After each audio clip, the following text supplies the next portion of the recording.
జీవితంలో ఒక్కసారైనా చేయాల్సిన యాత్ర చార్ధామ్. లతగారి ఆధ్వర్యంలో సంప్రదించండి.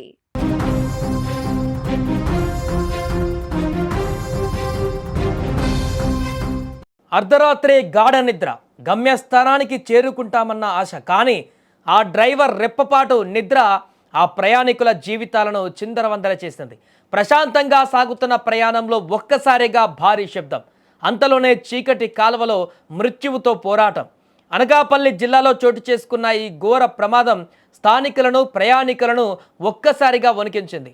మృత్యువు అంచుదాకా వెళ్లిన 36 మంది ప్రయాణికులు ఇప్పుడు హాస్పిటల్ బెడ్లపైన ప్రాణభయంతో కొట్టుమిట్టాడుతున్నారు.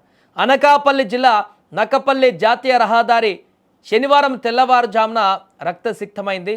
చెన్నై నుంచి ఒరిస్సాలోని భువనేశ్వర్కు వెళుతున్న ఒక ప్రైవేట్ ట్రావెల్స్ బస్సు ఊహించని రీతిలో ప్రమాదానికి గురైంది. బస్సులో ఉన్న 36 మంది ప్రయాణికులు గాఢ నిద్రలో ఉన్న సమయంలో ఈ ఘోరం జరిగింది. నక్కపల్లి సమీపంలోకి రాగానే బస్సు అదుపు తప్పి రోడ్డు పక్కన ఉన్న కాలువలోకి దూసుకు వెళ్ళింది. ఈ ప్రమాదంలో 12 మందికి తీవ్ర గాయాలు కాగా మరికొంతమంది స్వల్ప గాయాలతో బయటపడ్డారు. ప్రమాదం జరిగిన వెంటనే స్థానిక ప్రజలు స్పందించారు. కేకలు వినిపించిన వెంటనే ఘటనా స్థలానికి చేరుకున్న స్థానికులు బస్సు అద్దాలు పగలగొట్టి లోపల ఉన్న ప్రయాణికులను బయటకు తీశారు. ప్రమాద బాధితులను తమ వాహనాలలోనే నక్కపల్లి ప్రభుత్వ ఆసుపత్రికి తరలించారు. బాధితుల్లో అత్యధికులు ఒరిస్సా రాష్ట్రానికి చెందిన వలస కూలీలు, సామాన్యులే ఉన్నట్లుగా తెలుస్తోంది.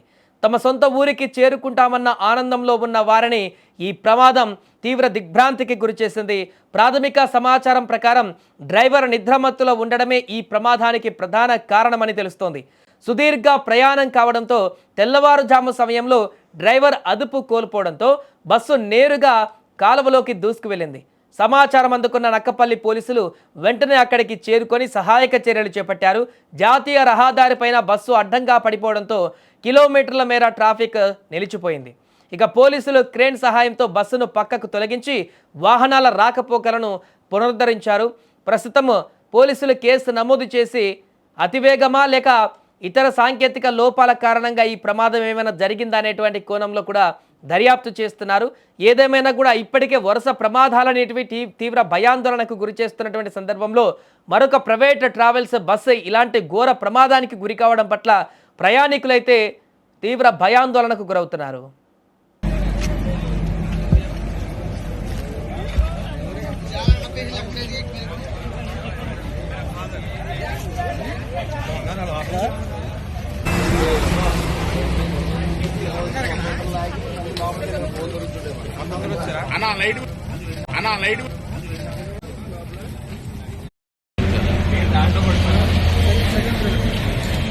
అన్నట్టు వస్తే బాగుంటుంది మరి ఇదే తొక్క